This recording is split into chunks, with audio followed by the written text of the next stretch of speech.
What if I told you that in the second week of testing in Bahrain, inside the Ferrari garage, more alarms went off than celebrations, despite the fact that Lewis Hamilton had just scored one of the most impressive stints of entire preseason? Because what happened was not simply that the seven-time champion adapted quickly to the car. It was something much deeper. Maranello engineers discovered that the SF26 has a performance ceiling that borders on the unstoppable, but only if it is driven in such a narrow window that a small mistake can turn it into an unstable, tire-guzzling car. Hamilton didn't just test the limit. He crossed it.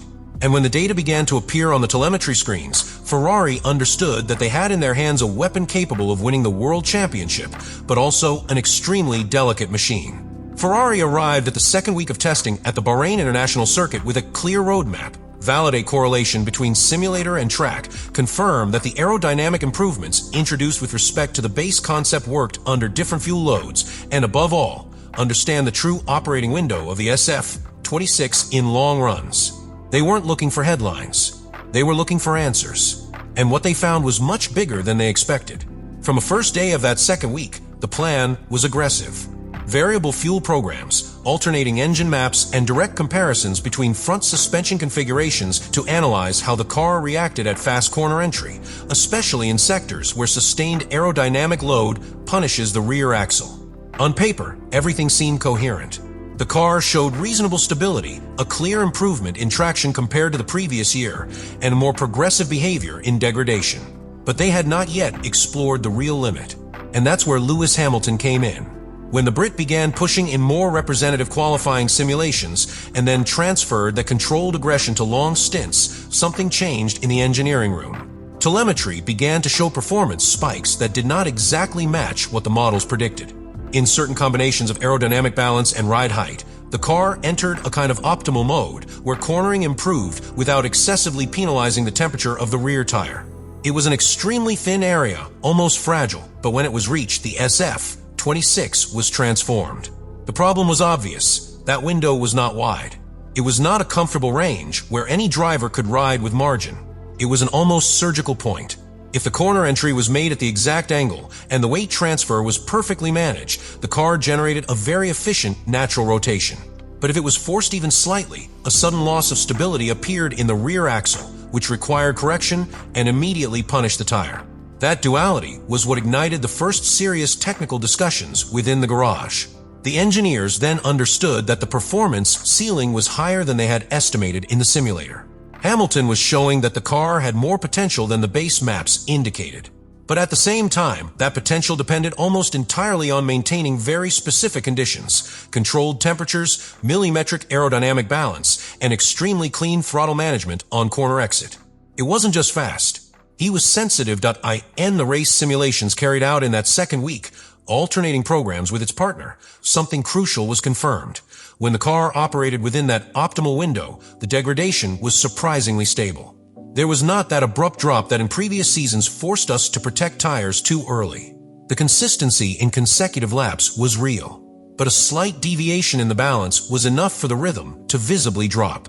This variability generated concern.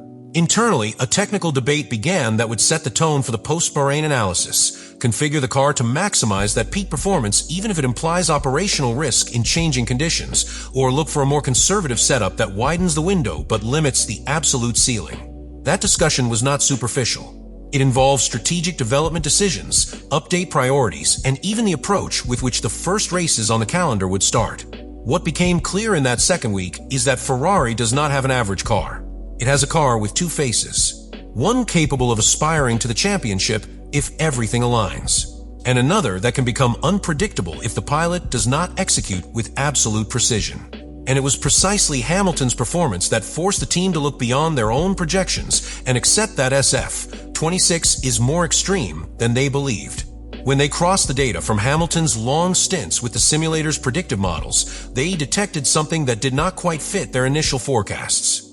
In certain phases of the stint, especially when the fuel dropped and the car entered a very specific thermal window, the SF26 produced levels of aerodynamic efficiency that exceeded previous correlations. It wasn't just a pilot feeling. He was a mathematician. The delta per lap compared to previous simulations was real. But the pattern had one condition. Stability depended on almost perfect execution in the first third of the curve. If Hamilton nailed the braking point and released the pedal with absolute progressiveness, the car maintained a clean rotation and generated an extremely efficient start. If not, the rear axle showed microslips that were not always visible to the naked eye, but did appear in the lateral load and tire surface temperature sensors. These micro imbalances were what accumulated could turn a brilliant stint into a vulnerable one. And there the real internal concern appeared. The SF-26 does not forgive inaccuracy. It is not a forgiving car. It is a single-seater that rewards surgical talent, but penalizes any deviation. That means that under ideal test conditions with a relatively stable track and controlled programs, performance can seem extraordinary. But what will happen in a real race with changing wind, traffic, variable degradation, and strategic pressure? That was the core of the technical debate after the second week. Some engineers argued that the potential discovered thanks to Hamilton was an opportunity they could not waste. They argued that if the car has that ceiling, development should be aimed at exploiting it, even if that means accepting a margin of initial risk in the first races. Others, more conservative, warned that a car with such a narrow window can become unpredictable when conditions change, and that a championship is not won only with peaks of performance, but with consistency. Hamilton's actions, far from simplifying the situation, complicated it, because it showed that the car can be a champion. But he also made it clear that it requires an extremely precise symbiosis between driver, race engineer, and setup.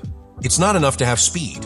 You have to know how to sustain it. In addition, there was another detail that began to circulate in internal conversations. The way in which the car manages energy and power delivery in traction phases seems to be calibrated for a very specific balance. When adjusted correctly, straight-line efficiency is notable and consumption is controlled. But beyond that point, the response can become less progressive, affecting the pilot's confidence. That explains why some stints were almost perfect and others showed slight irregularities.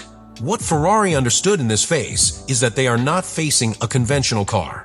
They are facing an advanced technical platform, aggressive in its concept, which requires structural precision in its development. And that implies strategic decisions: evolve to expand the window and facilitate handling, or evolve to increase that ceiling even further, betting that Hamilton and the team can dominate it? Bahrain's second week left no definitive answer. But he did leave something more important, an internal conviction that the potential is there. And also a silent warning that if not managed intelligently, that same conceptual aggressiveness can become its greatest enemy. The bomb that the engineers left after the second week was not public, but it was strategic. The SF-26 can be a champion car if they manage to keep it permanently within its magic window. The question is no longer whether the car is fast. The question is whether Ferrari will be able to make it competitive under any circumstances. This is where the project enters its most delicate phase. After analyzing each stint of Hamilton, the team understood that they do not need to redesign the concept. The potential is validated, but they do need to work on two key fronts: slightly expand the operating window without destroying peak performance, and perfect the correlation between track and simulator so that this optimal mode does not depend on almost perfect conditions. That involves fine adjustments to suspension, thermal management, and power delivery maps. We are not talking about technical revolutions. We talk about surgical precision. And in the middle of all this is Lewis Hamilton. His performance in Bahrain not only accelerated his adaptation to the team, it changed the internal perception of the project. Because if the Briton was able to reach that level in just days, that means that the symbiosis can grow even more. But it also entails enormous responsibility. The car is built around extreme sensitivity, and that requires the driver and engineers to function as a single unit. There is no room for disconnections. Ferrari now faces a decision that could set the tone for the start of the season. Go out to the first races exploiting the maximum ceiling, assuming the risk of instability if something goes wrong, or prioritize a more solid and conservative base while continuing to refine the concept. Is a choice between immediate ambition and strategic construction. What became clear after the second week is that this Ferrari is not a comfortable car, is not a forgiving single-seater. It's a high-performance tool that can dominate or punish, and that duality can become their greatest strength if they manage to tame it. The engineers understood something fundamental. The SF-26 has a performance ceiling capable of fighting for the championship. But that ceiling is not automatic, is not stable by default. It's a peak that's only reached when every variable aerodynamic balance, thermal management, power delivery, and rider execution meshes with pinpoint precision.